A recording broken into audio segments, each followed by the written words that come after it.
네, 오늘 십자가 없는 성찬으로 말씀 나누도록 하겠습니다.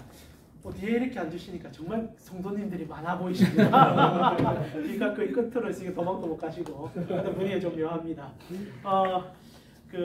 오늘 말씀 속에 들어가기 전에 사실 오늘 본문이 조금 이상하죠. 성찬에 대한 얘기인데 식사 얘기에 같이 포함이 되어 있고 분당의 문제까지 함께 포함이 되어 있습니다. 이제 한국 교회가 하고 있는 성찬과 조금 이미지가 다른 것을 이해하시면서 본문 좀 들어갈 필요가 있거든요. 실제로 이제 1세기 때 예수님께서 성찬하시고 처음 교회가 생겨졌을 때는 성찬이 거의 매주 아마 시행된 것 같습니다. 지금이야 이제 저희마다 성찬을 하지만은 실제로 이제 우리 종교교육자인 칼빈 선생님 같은 경우에도 성찬을 많이 하면 좋다라고 얘기하셨거든요. 성찬은 십자가 이언을 가장 강렬하게 가르쳐주고 우리가 성도됨이 무엇인지를 보여주는 하나의 표징이기 때문에 성찬을 많이 하면 좋다고 얘기했습니다. 그러나 바쁜 현대사회 속에 이 성찬을 한다는 것은 쉽지 않고요. 특별히 말씀 중심의 교회를 우리가 운영을 하다 보니까 성찬은 절기 때 하는 하나의 행사로 이렇게 치부되다 보니 지금 우리가 읽고 있는 본문이 우리가 가진 성찬의 개념과는 조금 다를 수 있다는 거죠. 그러나 1세기에는 성찬이 너무 중요했습니다. 그럴 수밖에 없는 게 오늘날 사실 교회는 목사가 하는 역할들이 굉장히 크지 않습니까? 초대교회는 목사라는 직분 자체도 희박했고 사도들도 한정된 숫자로 말씀을 전하는 자들이었고 지금처럼 여러분께서 얼마나 은혜의 시대입니까? 성경이 번역되어서 누구나 한 사람은 다 성경을 손에 들 수 있지만 이때는 종이값도 비싸고 번역도 힘든 상황이고 하다 보니까 구전을 통하여 아니면 이제 순회 설교자나 사도들을 통한 증거를 통하여만 기억하는 상황이었기 때문에 매주 이렇게 설교가 선포되기는 쉽지 않았습니다. 그러다 보니까 이제 기억나는 말씀들을 함께 나누고 성찬 중심으로 예배를 끌어갈 수밖에 없었고 그 가운데서 이 본문이 시작되는 거죠. 그러니까 성찬이라고 이해하셔도 되지만은 오늘날 우리의 예배로 이해하셔도 되고 교회의 현실로 이해해도 큰 문제는 안 될 겁니다.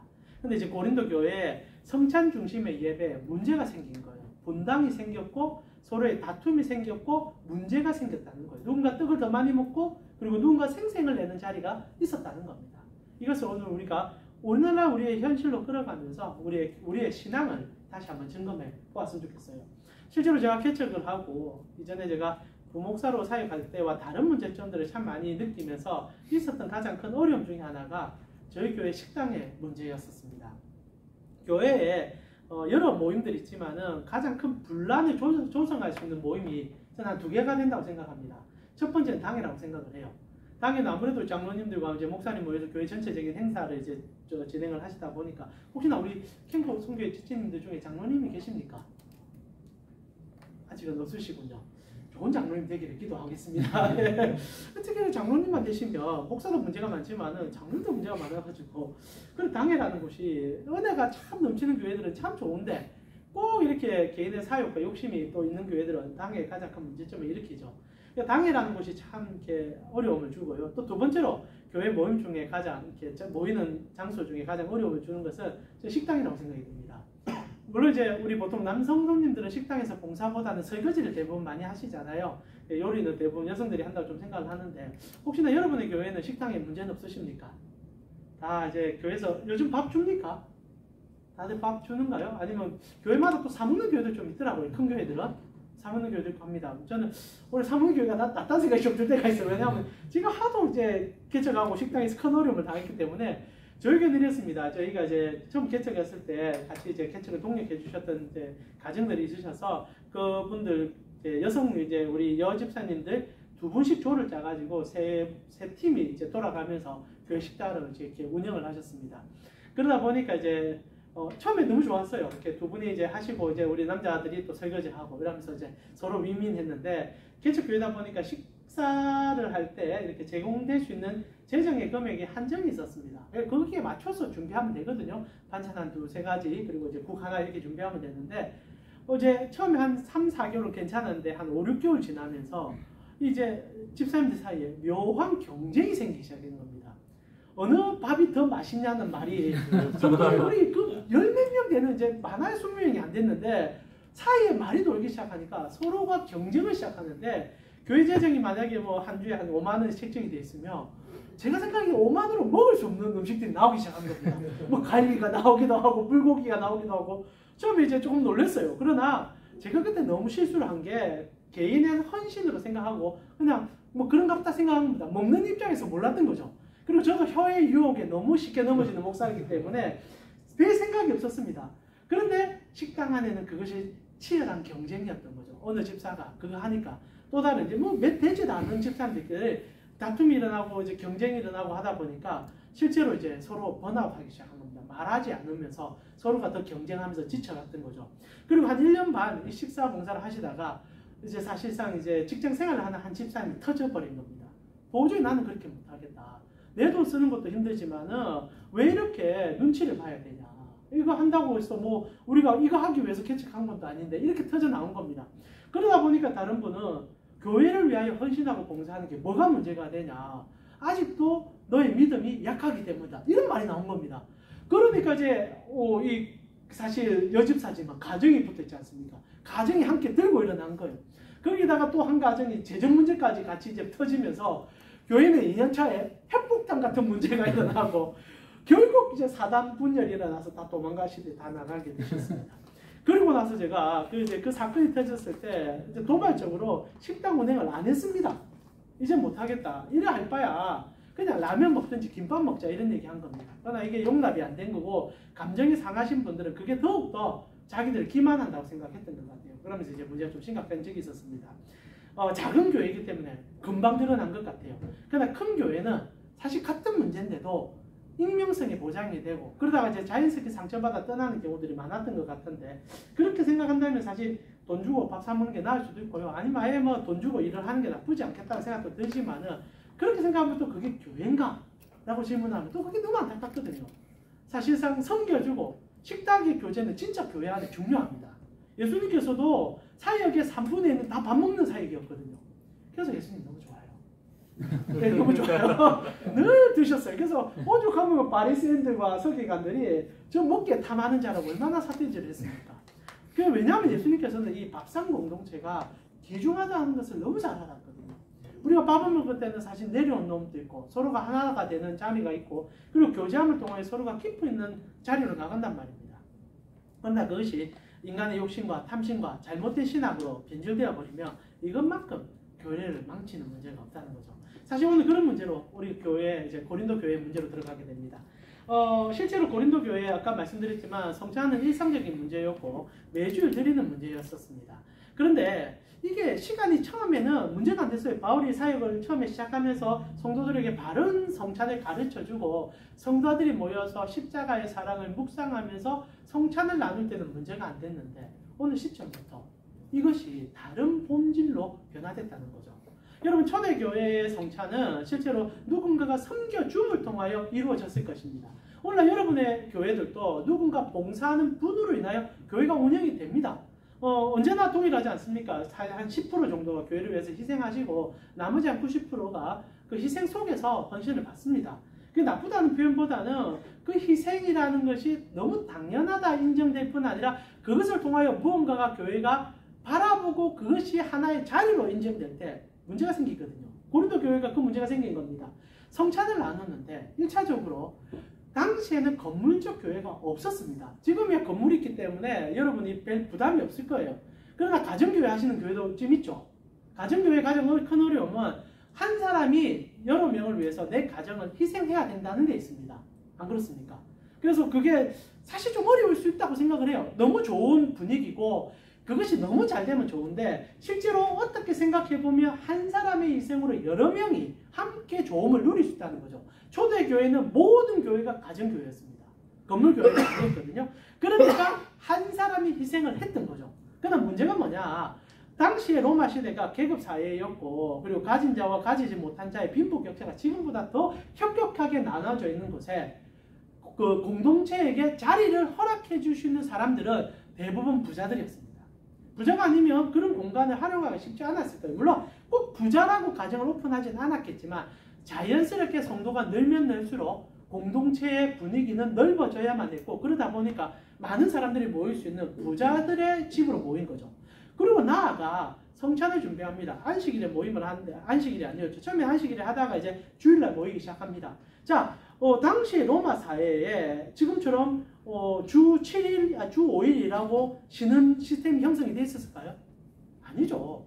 그냥 잘하는 날입니다. 물론 뭐 여러 가지 시스템적으로 10일에 한 번씩 수도 있고 하지만은 그것도 귀족들이야 누리는 거지. 일반 시민들이나 특히 교회는 종들까지 왔거든요.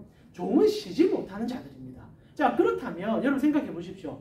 교회 와서 예배를 드리는데 저녁에 보통 모임을 시작하거든요. 그런데 일찌감치 와서 식사해서 성찬을 준비하고 교회의 여러 가지 형태적인 것을 준비하는 사람들은 가진 사람이었을까요? 못 가진 사람이었을까요? 가진 사람들이 여유가 있기 때문에 일찍 올 수 있는 겁니다. 이게 희한한 구조가 되어가는 거예요. 처음에 그렇지 않았거든요. 저녁에 함께 모여서 떡을 떼면서 교제를 나누는데 그것이 고착화되고 준비하는 과정이 생기고 제가 말씀드린 것처럼 교회마다 이 준비하는 과정들에 대한 서로의 견제감이 생기고 누가 잘했니 이런 말이 나왔을 거예요. 그러다 보니까 이제 좀 이제 가진 귀족들이나 아니면 이제 부유한 여성들이 일찌감치 그 가정에 먼저 모이는 겁니다. 그리고 다 미리 준비를 해놓는 거예요.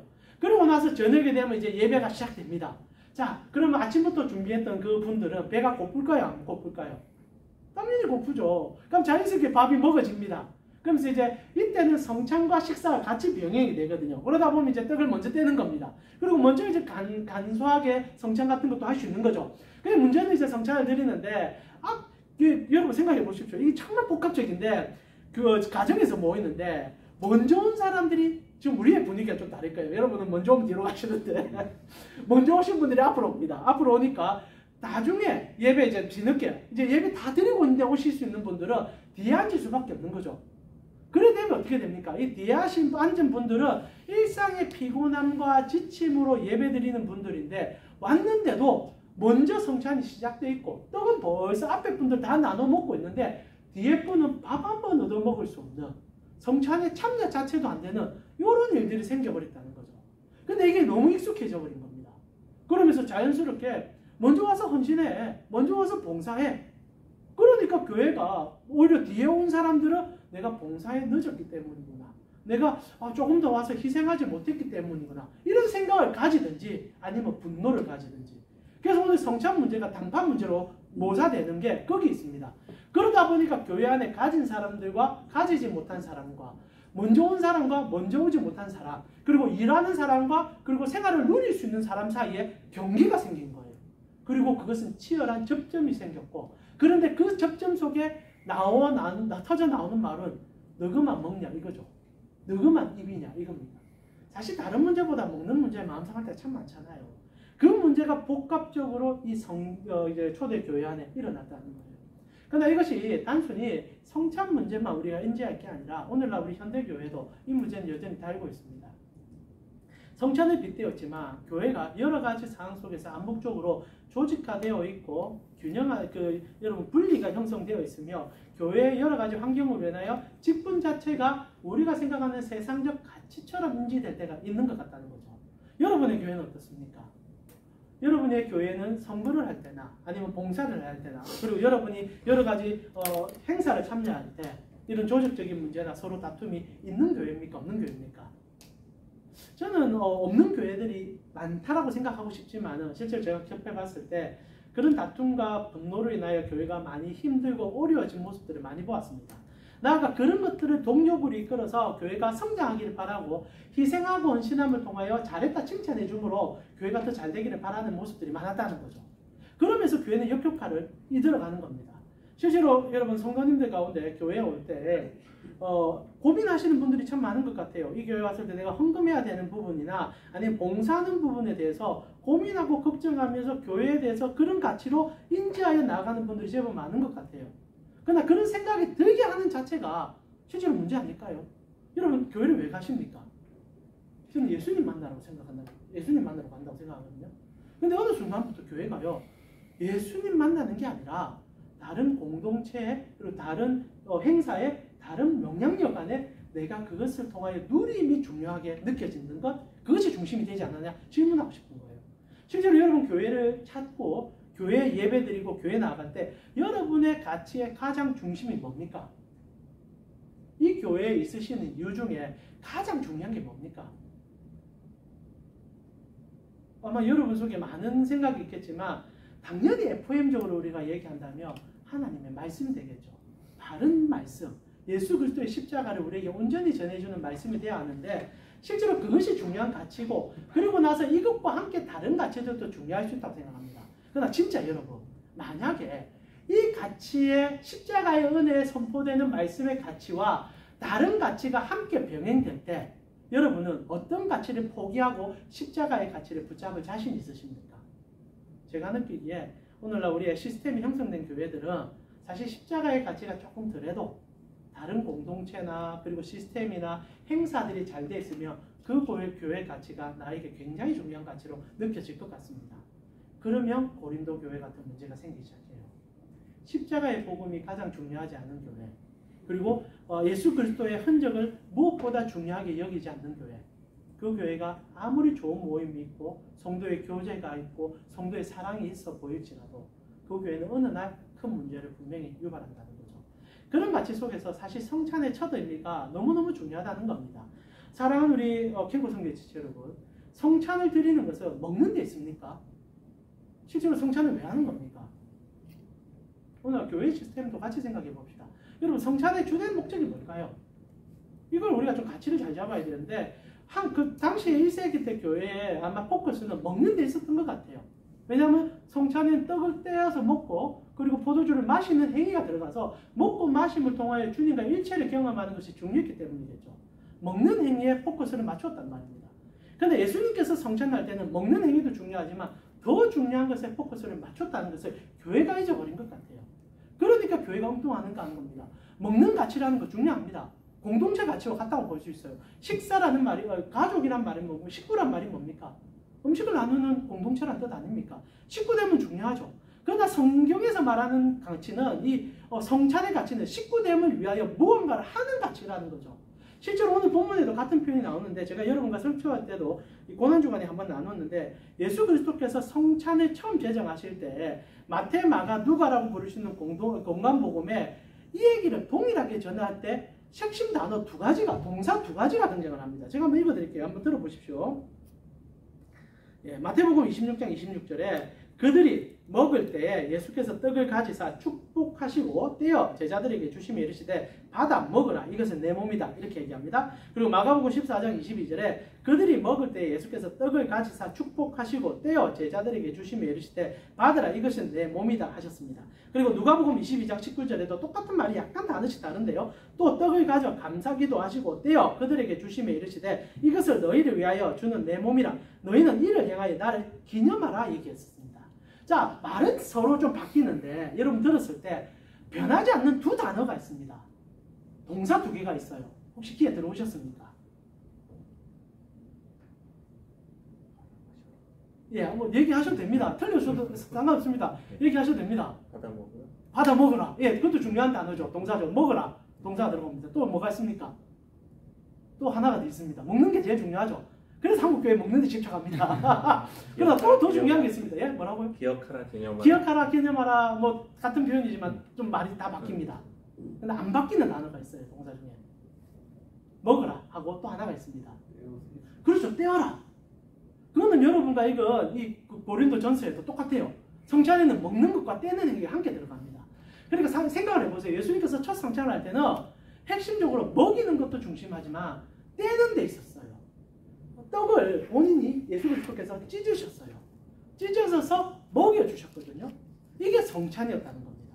이 의미를 초대교회가 인지하고 있었어요. 여러분 성찬의 핵심은 먹는 것도 있지만 그 전에 떼는 데 있었습니다. 이게 왜 중요하냐. 제가 한번 여러분과 설명 나눴는데 이스라엘 백성들에게 언약이라는 것은 맺는 게 아니라 찢는 데 있었습니다. 혹시나 그 얘기 들어보셨습니까? 카라 베리트라고 하는데 베리트가 언약이라는 뜻이고요. 카라라는 찢는다는 의미가 있습니다. 근데 이것을 우리가 번역하면 언약을 맺다라고 다 번역을 해요. 구약 성경은 언제나 언약을 찢었습니다. 그래서 처음 하나님께서 아브라함과 언약을 맺을 때 어떻게 합니까? 찢으시거든요. 짐승을 이렇게 사이에 두시고 찢은 사이에 하나님이 먼저 그 사이를 지나가지 않습니까? 언약은 언제나 찢게 되어 있었어요. 왜냐? 물론 이제 일반적인 우리가 여러 가지 언약도 있었겠지만 하나님이나 신적 존재와 언약을 맺을 때는 찢을 수밖에 없는 게 생명을 담보로 하기 때문입니다. 그래서 보통 이제 이게 단순히 우리 성경에만 나온 얘기가 아니거든요. 고대 팔레스타인 지역에는 언약을, 신과 언약은 다 찢게 되어 있었어요. 왜냐하면 생명을 담보로 신과 언약을 맺는 거니까. 그런데 이방신들은 내 생명을 담보로 맺었다면 성경은요, 하나님이 당신의 생명을 담보로 맺어주시는 겁니다. 그래서 너무 달라요. 복음은 하나님이 찢는 거고 종교는 인간이 찢는 겁니다. 근데 성찬이 종교가 되면 우리가 찢는 거예요. 내가 먹고 내가 즐기고 내가 나누는데 성찬의 기본 개념은 하나님이 찢는 데 있습니다. 그래서 하나님께서 떡을 먼저 찢으셨죠. 이게 뭡니까? 내가 내 살을 찢는다. 그리고 찢은 살을 너에게 먹인다. 이게 성찬의 주된 핵심이었습니다. 그래서 사실 이 성찬의 의미가 우리가 오늘 설교 시간이 짧으니까 더 깊이 들어갈 수 없지만 아브라함이 다시 하나님과 짐승을 찢어가지고 언약을 맺었는데 실패를 하잖아요. 하나님께서 이 언약 맺을 때 뭐 얘기합니까? 아들 이삭 줄게. 이게 주 포인트였거든요. 아들 이삭은 곧 예수 그리스도를 상징하는 겁니다. 그럼 아브라함이 어떻게 합니까? 안 믿거든요. 그래서 종의 여자를 들여가지고 이스마엘을 놓게 되지 않습니까? 언약이 깨어지죠. 하나님이 당신을 찢는다 했는데 아브라함이 하나님 찢어보세요 한 거예요. 죽어보세요 한 겁니다. 내가 약속 못 지킵니다 한 겁니다. 그래서 하나님이 어떻게 합니까? 진짜 당신을 찢거든요. 그때 상징적으로 보여준 게 할례입니다. 이스라엘 백성들이 왜 할례를 받았느냐? 나중에 우리 갈라디아서나 복음서를 보게 되면 이스라엘 백성들이 여전히 할례를 주장하다 복음과 벽면으로 대치되는 문제가 생기는데 할례는 복음이었습니다. 하나님이 죽는다는 것을 우리 몸에 새긴 거예요. 아브라함의 생식기가 결국 자녀를 생산해내는 가장 중요한 가치 아닙니까? 그 길을 칼로 잘라내는 거죠. 그러면서 내가 자름을 통하여 너에게 언약의 자손을 주겠다라는 얘기예요. 십자가를 보여준 겁니다. 그래서 할례의 가치는 십자가 그 자체거든요. 중요한 것은 그래서 자름이 언약입니다. 그래서 예수 그리스도께서 성찬을 할 때는 이 가치가 너무 중요해서 잘라내신 거예요. 1세기의 성도들, 특히 유대인들은 그거 알았을 겁니다. 자르네. 빵을 먹는 게 아니라 지금 아브라함 때부터 맺어왔던 언약을 재표현하는 거구나. 지금 이 떡은 단순히 먹는 게 아니라 하나님과 우리 사이의 언약적 상징으로 구약부터 시작된 하나님이 당신이 죽겠다라는 그 표현을 보여주는 거구나. 그리고 그날 밤에 진짜 하나님이 죽어줬단 말입니다. 그런데 이제 성찬의 의미는 단순히 먹고 마시는 게 아니라 찢는 의미의 핵심이 들어간 거예요. 바울은 이 얘기를 고린도 교회에 먼저 해준 겁니다. 이게 복음이니까 말할 수밖에 없었죠. 그리고 성찬할 때 제일 중요한 거는 하나님이 너희를 위해서 찢었다. 죽었다. 그래서 그것을 기념하는 거다란 걸 가르친 거예요. 근데 바울이 떠나고 나자 고린도 교회가 이게 사라지고 뭐만 남았느냐? 공동체만 남은 거예요. 먹고 마시고 기분 좋은 거예요. 하나님이 우리 서로 하나 되어라 했더라. 하나님이 우리 서로 사랑한다 했더라. 그러니까 우리가 먹고 마시자. 십자가의 죽음은 사라지고 먹고 마시는 교회가 돼버린 거예요. 그러나 보기에는 좋습니다. 왜? 힘이 있거든요. 역동성이 있거든요. 모이니까 얼마나 좋아요. 다 모여가지고 서로 막 에너지도 넘치고 그러니까 아침 일찍 와서 봉사도 하고요. 교회 성도들은 막 많이 오고요. 그러니까 막 미어 터지기 시작하고 그러면서 서로 나누면서 행복해하고 김 집사님 한번 드셔보세요. 탁 넣어주고 이 집사님 이거 드셔보세요. 장로님 많이 드세요. 막 넣어주고 막 칵칵 웃어요. 그러면서 수련회도 행복합니다. 그런데 어느 순간 찢어짐이 없어진 거예요. 하나님이 내 대신 죽었다는 게 없어지고 웃음과 즐거움과 기쁨과 공동체만 남았다는 거죠. 그래서 바울이 얘기합니다. 처음으로 돌아가요. 처음 예수님께서 십자가의 은혜 가운데 성찬을 행할 때는 당신이 찢으셨다. 이게 성찬의 오늘 설명 아닙니까? 그래서 뭐라고 얘기합니까? 마지막에 이렇게 얘기하지 않습니까? 고린도전서 11장 26절에 너희가 이 떡을 먹으며 이 잔을 마실 때마다 주의 죽으심을 그가 오실 때까지 전하는 거다. 찢어짐을 기억하는 거다. 성찬은 공동체를 형성하고 교회 부흥시키고 너희 먹고 마시고 즐기라고 있는 게 아니라 하나님이 내 대신 죽어줬다. 그게 교회다. 그래서 교회가 공동체가 힘이 없어도 상관없고요. 수련회 안 해도 되고요. 때로는 부족해도 괜찮아요. 십자가가 전달되는지를 체크하시고 그곳에 머물러야 여러분이 삽니다.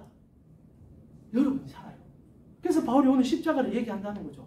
그래서 요한복음에 성찬 얘기를 전달할 때 이것만 하고 마무리할게요. 여러분 공간복음에 마태, 마가, 누가복음은 예수님 돌아가시고 얼마 되지 않아서 복음을 전해야 되니까 써냈습니다. 그래서 베드로의 구전을 들었던 마가가 제일 먼저 쓰게 되고요. 그리고 역사학자하고 의사인 누가가 그것을 다시 재편집해서 쓰고요. 그리고 유대인인 마태가 자기가 경험했던 예수를 전달해냅니다. 초기의 복음서에는 그래서 이 성찬의 의미를 강력하게 3번 다 전달해냅니다. 근데 시간이 지나면서 이 사도 요한이 마지막 말년이 되었을 때 교회가 세워지고 한 3, 40년 분기를 경험하고 난 다음에 심각한 문제가 일어난 거예요. 지금 바울이 얘기하는 문제가 고린도 교회만의 문제가 아니었다는 겁니다. 나아가 한국 교회 여전히 문제예요. 여러분 한국 교회가 공동체가 힘 있는 교회들은 많습니다. 그런데 여러분 그 공동체가 조음을 물어보기 전에 이 교회가 정말 예수 그리스도의 십자가의 피가 뚝뚝 떨어지면 전하고 있는지 물어봐야 돼요. 함께 즐거워하십니다. 웃습니다. 그건 누구나 할 수 있어요. 그러나 내가 이 교회에 주일날 예배드리고 예수가 생각나는지 예수가 붙잡혔는지 그건 모른다면 그 교회는 뭔가 문제가 있다는 거예요. 바울이 그래서 이런 문제를 짚어주는데 이게 해결이 잘 안 돼요. 나중에 그러다 보니까 요한이 어떻게 접근한 줄 압니까? 요한복음 보면 성찬 얘기가 없어요. 죽으시는 밤에 모였는데 떡과 잔을 나눈 얘기를 생각하고 뭐가 나옵니까? 서로 발 씻어주는 얘기가 나옵니다. 그리스도께서 수건을 통이시고 제자들의 발을 씻겨줍니다. 베드로 물어봐요. 이러지 마십시오. 그때 베드로의 안에 욕심인데 여기까지 우리가 풀 수는 없는 거고요. 그래서 예수님께서 이래 안 씻겨주면 너와 나가 상관이 없다. 이게 사실 성찬이라는 거예요. 떡과 포도주를 떼는 거는 예수님, 하나님이 우리 발을 씻겨준 거야. 그러면 교회가 뭘 해야 됩니까? 만약 1세기의 교회가 제대로 성찬을 하려면 성찬은요, 맨 뒤에서부터 시작해야 됩니다. 뒤에서 오신 분들도 나눠주면서 앞으로 있는 분들에게 나아가야죠. 그래서 모두가 함께 할 수 있는 시간을 내야 되는데 내 배고프다. 우리 공동체에 젖어서 앞에부터 하니까 문제가 생긴 거 아니겠습니까? 동일하게 여러분의 교회, 우리 교회, 한국 교회가 지금 무엇을 전하고 무엇을 생각하고 무엇으로 나누고 있는지를 끊임없이 고민하십시오. 잘못하다가 교회가 너무 좋아서 웃다가 예수님 못 만날 수도 있습니다. 진짜 그럴 수 있습니다. 여러분이 지금 누구를 붙잡고 있는지 그리고 정말 예수 그리스도의 죽으심 안에서 교회 생활하고 신앙생활하고 여러분이 직장생활하고 있는지 그걸 잊어버리면요. 나중에 사단납니다. 고린도 교회 문제는요. 오늘날 우리의 문제입니다. 지금 웃는다고 좋은 게 아니에요. 십자가 없는 웃음, 십자가 없는 행복 결국 망합니다. 결국 욕심이 드러나고 결국 탐심이 일어나야 됩니다. 말씀 마무리하면서 여러분 안에 정말 주님의 죽으심이 그리고 그분의 부활하심이 생명이 돼요. 그것을 쫓아 그것을 붙잡고 있는지를 다시 물어보시고 그리고 그것을 붙잡았다면 그리스도께서 하신 것처럼 내 이웃의 발을 씻겨주며 낮아짐으로 이 교회에서 이 공동체에서 나를 드러내는 것이 아니라 주님이 그리하신 것처럼 낮아짐으로 오직 주님께 감사와 은혜로 나아가는 은혜가 있는 것을 기억하시고 그 사람으로 나아갈 수 있는 여러분 되셨으면 좋겠습니다. 이 시간 우리 같이 한번 기도할까요? 역동성 중요합니다. 마케팅 중요하고요. 그리고 성장도 중요합니다. 그러나 1세기의 교회의 성장이 어디에 있었고 마케팅이 어디에 있습니까? 예수님 12명 키우다가 가셨습니다. 그것도 쉽지 않았다고 얘기하셨어요. 근데 우리가 오늘날 오히려 십자가가 부끄러워져서 그것을 은근히 감추고 그냥 서로 좋은 것들, 좋은 시스템, 좋은 자랑거리만 내세워서 우리의 마음을 현혹하고 있지는 않는지 그리고 우리도 너무 거기에 익숙해져서 십자가 없는 복음에 십자가 없는 성찬에 익숙해버리지는 않았는지 생각하게 됩니다. 오늘 이 시간 주여 내 평생에 주님이 나를 불러주셨기에 그 은혜를 쫓아가며 늘 십자가 그늘 안에 그의 죽음과 부활하심 그리고 그분이 나를 섬겨주시며 내 삶을 드리고 그리함을 통해 나도 그런 삶을 살아가고 십자가를 나의 삶으로 표현해내는 참된 성도가 될 수 있도록 나와 우리 캠퍼 성교와 우리 교회를 붙잡아 주시옵소서. 이제 우리 함께 기도드리고 주께 나아가겠습니다. 같이 기도드리겠습니다. 하나님 감사합니다. 오늘 우리 사랑하는 캠프 성도의 지체들 이 힘들고 어려운 이 시점에 다시 한번 주님의 십자가를 붙잡기 위해서 나왔습니다. 하나님 우리가 무엇을 붙잡고 있는지 고민케 하여 주시고 우리가 무엇을 사랑하는지 다시 한번 생각하게 하여 주시며 언제나 주님의 십자가의 그늘 안에 깊숙이 들어가기 원합니다. 정말 우리 성도 지체들 너무 감사하고 고마울 뿐입니다. 하나님이 고파서 그리스도의 사역에 너무 감사해서 이곳에 와서 예배드린 자들입니다. 그러나 혹 우리가 다른 가치로 그리고 우리의 들리는 수많은 얘기로 우리의 본질이 흐트러질까 걱정이 되기도 하오니 주여 이곳에 앉아 계신 우리 사랑하는 캠프 성교의 지체들 속에는 굳건히 서 있는 십자가의 반석이 흔들리지 않게 하여 주시고 주님을 사랑하고 주님을 따르며 그 십자가의 그늘 밑에서 주님의 죽음과 부활을 내 몸으로 느끼고 그 안에 들어가 나도 그리하기를 바라며 나아가는 주님의 사람으로 살아가는 우리 성도들 될 수 있도록 우리 직원들 될 수 있도록 주님 붙잡아주시고 또 채워 주시옵소서. 주님은 지금도 살아계시고 우리의 왕이심을 고백합니다. 하나님 감사합니다.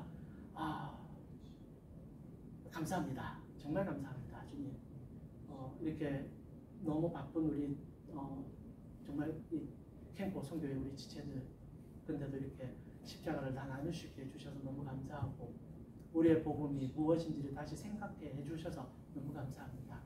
하나님 다른 거 다 없어도 예수만 있으면 됩니다. 예수님만 있으면 됩니다.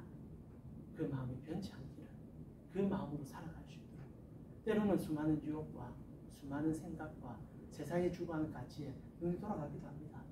그럴 때마다 이렇게 듣게 해주시고 그래서 깨달아 다시 한번 내 평생에 만나고 내 평생에 그리고 내 인생이 끝나는 그 달에 그리고 영원토록 만난 그분을 놓지 않는 그분으로 살아가고 그분을 위해서는 이곳에 앉아 모든 지체 되시도록 주님 그의 오른손으로 꽉 붙잡아 주시옵소서.